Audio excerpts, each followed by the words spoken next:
So this one is called The Smeds and The Smoos. Have we read this one before? No. Is it a new one? Cool. Okay. I don't like getting new books. I don't like Well, this. I like reading new books for you. I don't like that one. Get that on story. Okay. Oh, look at that. By a alluvial lake on a far-off planet, there lived a young Smed, and her name was Janet. Not far away, on a humblety hill, there lived a young Smoo by the name of Bill.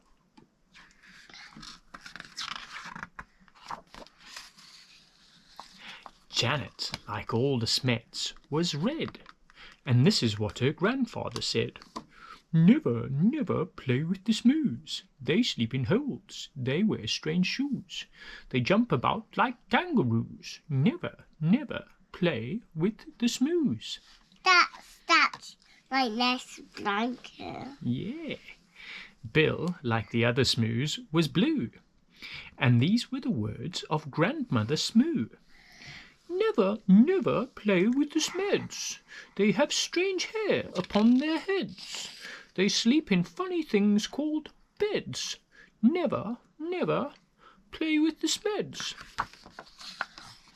The Smeds on their lake liked nothing better than splashing about, getting wetter and wetter.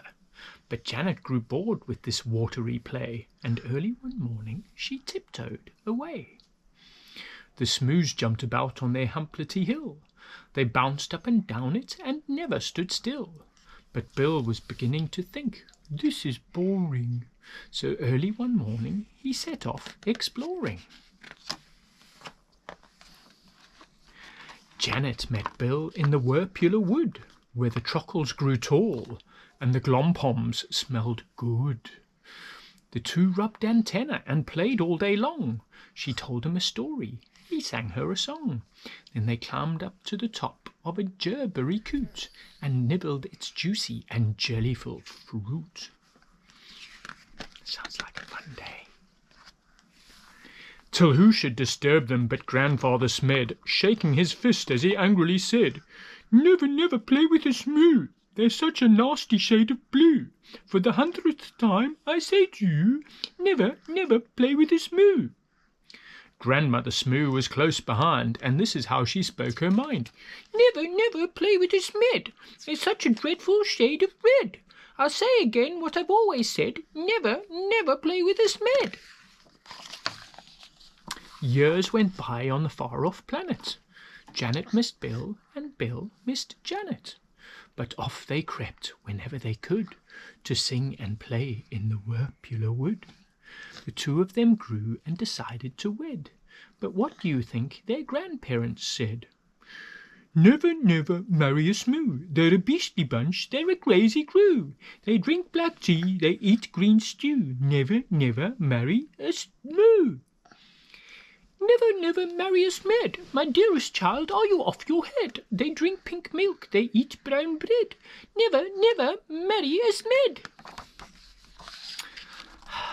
Janet and Bill stole out that night while their family slept, and the scroon shone bright. They clambered into the Smed's red rocket. Grandfather Smed had forgotten to lock it. Bill pressed the button, and Janet steered. When their families woke, they had both disappeared. The Smed said, Your Bill must have stolen our Janet and taken her off to a distant planet. The Smoos said, It's Janet who's stolen our Bill and lured him away from the humblety hill. The Smoos climbed into their rocket of blue, and they said to the Smeds, You'd better come too. Suspicious and scowling, they soared into space, till they reached planet Vumjum, a dry, dusty place. The Vums had long arms which they waved in the air, but they didn't have any news of the runaway pair. The next stop was Lurgelstrop, covered in roses and watered by beasts with small eyes and long noses. They touched down on Grimbletosh, coated in grime. They searched planet Glurch and found nothing but slime. One morning the Smoos found they'd run out of tea, so the Smeds shared their milk, which was pink as could be. Then Grandfather Smed said, "My hair needs a trim," and Grandmother Smoo kindly cut it for him. They landed on Skloop, where the Skloopies wore kilts, then flew to Claboo, where the Clabs walked on stilts. They searched all year long, then they searched longer still, but they didn't find Janet, they didn't find Bill.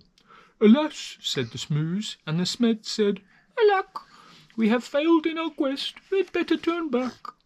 So they turned and flew home to their very own planet, and far down below them they saw Bill and Janet. The rocket touched down and they ran to the wood, where the trockles grew tall and the glompoms smelled good.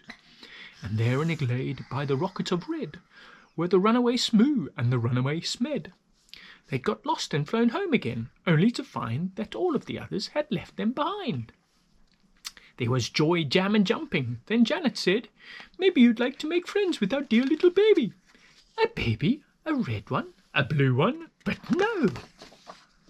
That baby was purple from head to toe. They all hugged the Smoosmed, their brand new baby brother, and Grandpa and Gran even hugged one another. They laughed and they splashed and they danced with delight, and they played with that baby from morning till night. They made him a rattle, they made him a flute, they fed him the fruit of the gerberry coot. Then they sang by the light of the silvery squoon, and you can sing too if you make up a tune. Play with the Smeds and play with the Smoos, play with whichever friends you choose. Then close your eyes and while you snooze, dream of the Smeds and dream of the Smoos.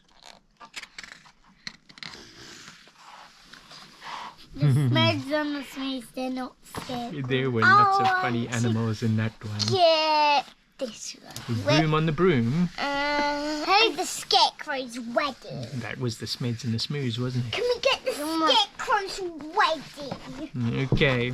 It's the Scarecrow's wedding. The Scarecrow's wedding. We'll have to look for that one next. I want. Monkey Puzzle.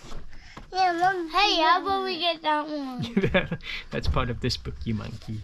Okay. I don't know. There we go, monkeys. Okay, can we do that one now?